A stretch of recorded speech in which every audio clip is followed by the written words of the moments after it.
নমস্কার বন্ধুরা, রুচির কিচেনে সবাইকে স্বাগত জানাই। আজ নিয়ে এসেছি নিরামিষ এঁচোড়। এঁচোড় তো অনেকভাবে খেয়েছেন, তবে এইভাবে একবার নিরামিষ এঁচোড় রান্না করে খেয়ে দেখুন, দুর্দান্ত হয় খেতে। চলুন রেসিপিটা দেখে নিয়ে যাক, আশা করি ভালো লাগবে। এখানে দেখুন আমি ছোট সাইজের একটা এঁচোড় এইভাবে কেটে নিয়েছি। তো এঁচোড়টা দেখে বুঝতে পেরেছেন একদমই কিন্তু জালি। তো এইভাবে আমি এঁচোড়টাকে নিয়েছি আর এইভাবে কেটে নিয়েছি, খুব ভালো করে ধুয়ে নিয়েছি। এখন এই এঁচোড়ের মধ্যে দিয়েছি একটা ছোট এলাচ, এলাচটাকে একটু ফাটিয়ে দিয়েছি। তার সঙ্গে অল্প করে একটু লবণ দিয়েছি অল্প করে একটু হলুদের গুঁড়ো, আর এখানে অল্প করে একটু জল দেব, মানে এঁচোড়ের সমান সমান করে জলটা দিতে হবে। এখন এই এঁচোড়টাকে আমি সিদ্ধ বসিয়ে দেব। আপনারা চাইলে এমনি কড়াইতেও সিদ্ধ করতে পারেন, তবে সময়টা বেশি লাগবে। এখানে আমি প্রেসার কুকার নিয়েছি, প্রেসার কুকারের মধ্যে আমি 2টো সিটি লাগিয়ে দেব। তো প্রেসার কুকারের মধ্যে আমি দিয়ে দিয়েছি এঁচোড়গুলো, আর দেবো একটু সর্ষের তেল, আর দেবো এখানে একটা তেজপাতা। ঢাকনা বন্ধ করে এখন মিডিয়াম ফ্লেমে, আমি যেহেতু ইন্ডাকশানে করেছি তাই টেম্পারেচারটা মিডিয়ামে রেখে 2টো সিটি এখানে লাগিয়ে দিয়েছি। আর এখন এই প্রেসার কুকারটাকে এইভাবেই রেখে দেব। যখন নিজের থেকেই ঢাকনাটা খুলে যাবে, মানে এর ঠান্ডা হয়ে যাবে একটু, তখন কিন্তু ঢাকনাটা খুলতে হবে। তো প্রেসার কুকারটা এখানে ঠান্ডা হয়ে গিয়েছে, এখন এই ঢাকনাটা আমি খুলে নেব। আর দেখুন বন্ধুরা, এঁচোড়টা কত সুন্দর সিদ্ধ হয়েছে, আর এর কালারটাও কিন্তু খুবই সুন্দর হয়েছে হলুদ দেওয়ার কারণে। অবশ্যই হলুদ দেবেন। আর এইভাবে এঁচোড়টাকে সিদ্ধ করতে হবে, একদম গলে যাবে না, আবার কিন্তু এইভাবে দেখুন নরম হয়ে গিয়েছে। এখন এঁচোড়গুলোকে তুলে নিতে হবে। আর আপনারা চাইলে কিন্তু এঁচোড়ের এই জলটা রান্নার কাজেও ব্যবহার করতে পারেন। তো এখানে আমি এঁচোড়টাকে তুলে নিয়েছি, আর এখন এঁচোড়টাকে ঠান্ডা করে নেব। আর এদিকে দেখুন এই এঁচোড়ের মধ্যে আমি দিয়েছি 1/2 চামচ জিরের গুঁড়ো, আর দিয়েছি 1/2 চামচ ধনিয়ার গুঁড়ো, দিয়েছি এখানে একটু লবণ, তবে সিদ্ধ করার সময়ও লবণ দিয়েছিলাম, সেটা খেয়াল রেখেই লবণটা এখানে দিয়েছি এখানে 1/2 চামচ কাশ্মীরি লঙ্কার গুঁড়ো। এতে কিন্তু কালারটা ভালো হবে, ঝাল হবে না। আপনারা দিতে না চাইলে নাও দিতে পারেন। 1/2 চামচ হলুদের গুঁড়ো দিয়েছি। আর এদিকে দেখুন আমি 1 ইঞ্চি আদা, একটা শুকনো লঙ্কা, একটা কাঁচা লঙ্কা একটু জল দিয়ে বেটে নিয়েছি। তবে ঝালের পরিমাণ আপনারা আপনাদের প্রয়োজন মতন এখানে নেবেন। এরই সঙ্গে আমি দিয়েছি 2 চামচ টক দই। বন্ধুরা, একবার হলেও আমার এই পদ্ধতিতে এঁচোড় রান্না করে খেয়ে দেখুন, অসাধারণ লাগে খেতে। আর নিরামিষ দিনে বানালে কিন্তু কেউ বুঝতেই পারবে না আপনারা এটা নিরামিষ বানিয়েছেন। তো দেখুন এখানে আমি 1 চামচ মতন সর্ষের তেল দিয়েছি, দিয়ে এখন এটাকে ভালো করে মেখে নিতে হবে। আপনারা চাইলে হাত দিয়েও এইভাবে মেখে নিতে পারেন, না হলে এইভাবে চামচ দিয়েও কিন্তু মেখে নিতে পারেন। তো খুব ভালো করে মেখে নেওয়ার পর এখন ঢাকা দিয়ে 10 মিনিটের জন্য রেখে দেব।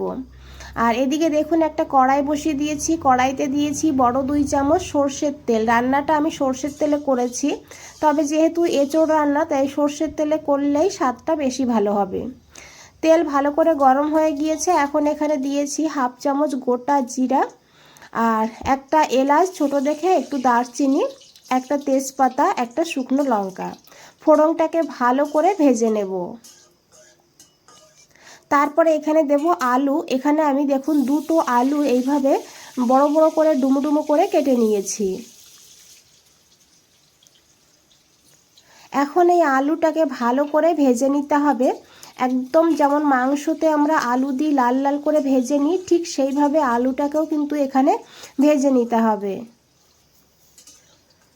তো দেখুন বন্ধুরা, এখানে আলু ভাজা হয়ে গিয়েছে। এখন এখানে আমি একটু দিয়েছি লবণ। আলুর পরিমাণ বুঝে লবণ দিতে হবে, কারণ কিন্তু এঁচোড়ে লবণ দিয়ে দিয়েছি অলরেডি। তো আলুতে শুধু এখানে লবণ দিতে হবে, সেইভাবে আমি অল্প করে লবণটা দিয়েছি। লবণটাকে দিয়েও ভালো করে মিশিয়ে নিতে হবে। এখন এখানে দিতে হবে টমেটো। এখানে আমি বড় সাইজের একটা টমেটো নিয়েছি, যদি ছোট হয় 2টো নেবেন। টমেটোটাকে এইভাবে কেটে নিয়েছি। আর তার সঙ্গে বন্ধুরা এখানে দেখুন নিয়েছি ক্যাপসিকাম। এখানে আমি মিডিয়াম সাইজের একটা ক্যাপসিকামকে এইভাবে কেটে নিয়েছি টমেটোর মতন করেই। এখন এই ক্যাপসিকামটাকেও দিয়ে দেবো, যেহেতু নিরামিষ তাই একটু ক্যাপসিকাম দিলে খেতে ভীষণই ভালো হবে। ক্যাপসিকামটাকে দিয়েও কিন্তু ভালো করে এখন 2 মিনিট একটু ভাজা ভাজা করে নিতে হবে, যাতে ক্যাপসিকাম টমেটো ভালো করে ভাজা হয়ে যায়।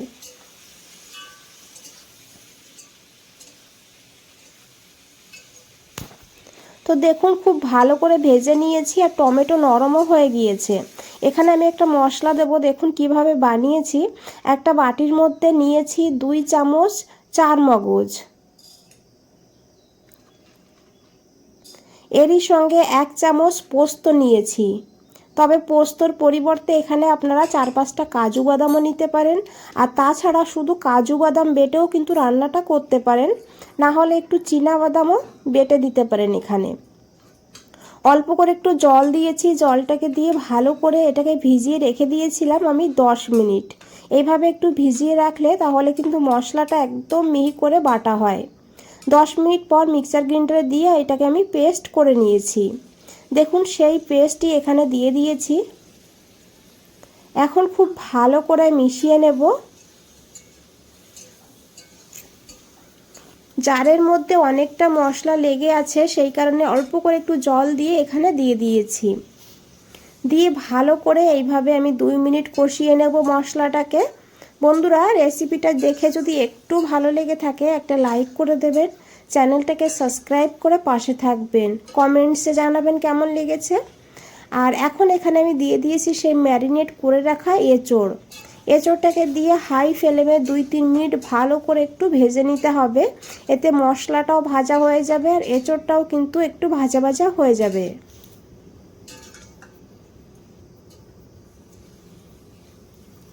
তো দেখুন এখানে আমি মশলাটাকে বেশ ভালোভাবে কষিয়ে নিয়েছি এঁচোড়ের সঙ্গে। আর কড়াইয়ের গায়ে কিন্তু লেগে লেগে যাচ্ছে মশলাটা। এখন গ্যাসের ফ্লেমটা একদম লোতে করে দিয়ে ঢাকা দিয়ে প্রায় 5 মিনিট লো ফ্লেমে রেখে দেব। 5 মিনিট পর ঢাকনাটা খুলে নিয়েছি। দেখুন কতটা লোভনীয় লাগছে দেখতে, একদম পুরো মনে হচ্ছে যে মাংসর মতনই কিন্তু দেখতে মনে হচ্ছে।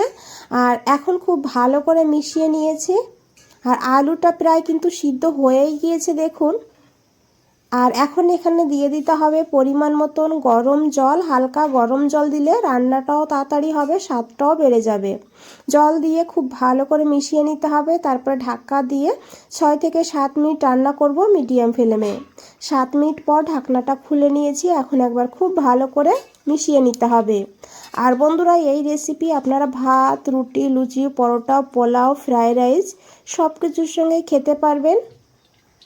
তেজপাতাটা তুলে ফেলে দিয়েছি। আর এঁচোড় তো সিদ্ধ হয়েই ছিল আর আলুও খুব ভালোভাবে সিদ্ধ হয়ে গিয়েছে। আর এখন এখানে আমি একটা কাঁচা লঙ্কাকে এইভাবে ছোটো ছোটো করে টুকরো করে দিয়েছি, একটু ধনেপাতা দিয়েছি। তবে ধনেপাতার পরিবর্তে এখানে আপনারা একটু কসুরি মেথিও দিতে পারেন। দিয়ে খুব ভালো করে মিশিয়ে গ্যাসটা বন্ধ করে 5 মিনিট স্ট্যান্ডিং টাইমে রেখে দেব। 5 মিনিট পর ফিরে এসেছি। দেখুন কতটা লোভনীয় লাগছে বন্ধুরা। একবার হলেও বানিয়ে দেখবেন, তারপরে কমেন্টসে জানাবেন কেমন লেগেছে। বন্ধুরা আজ তাহলে এই পর্যন্তই, ফিরে আসছি নতুন কোনো রেসিপি নিয়ে। ভালো থাকবেন, সুস্থ থাকবেন। সবাইকে অনেক অনেক ধন্যবাদ এত সময় ধৈর্য ধরে রেসিপিটা দেখার জন্য।